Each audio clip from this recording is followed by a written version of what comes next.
Hello kakabsat! Welcome again to my mini vlog. It's me again, Mami Rona. Pagkagising namin ni Saya, nagtimpla na din ako ng kape at pinalitan ko siya ng diaper. Ganap pala namin ito kahapon dahil tinamad ako. Late upload na naman tayo. Tapos ko palang paliguan si Saya at si Ate Lexi. Tsaka ko naman pinagawa ulit sa kanya yung homework niya. Ilang beses ko pang pinaulit kay Ate Lexi yung sinusulat niya kasi hindi siya curve. Giging slanting line naman yung sinusulat ni ate. Pagkatapos ko namang paliguan ng mga bata, tsaka ko naman tinuloy yung nilalabhan ko. 2 beses pala akong maglaba sa isang linggo. Kasi kung minsan ang laban ako, sobrang daming labahin. Sa bagay, mas napadali naman ang paglalaba ko ngayon. Kasi pagkatapos kong paikutin sa manual washing machine, babanlaw ko din sa may automatic washing machine. Hindi pagiging tamad ang magkaroon ng automatic washing machine.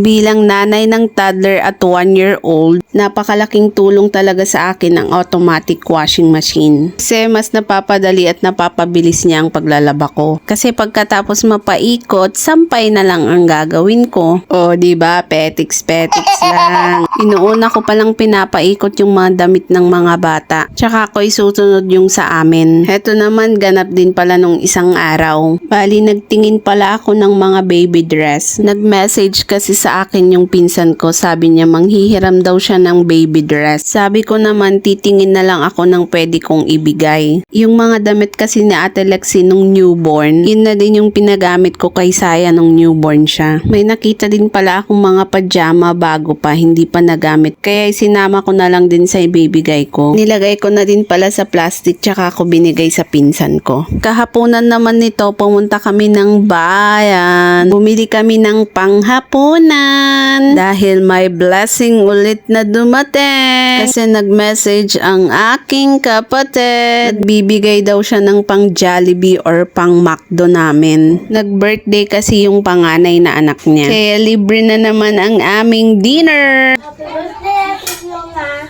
Agyaman kami manan. Salamat po palagi Lord sa lahat po ng blessing. Happy birthday ulit sa aming pamangkin na si Fiona. And syempre, thank you Manong Tipa Foods mo manan.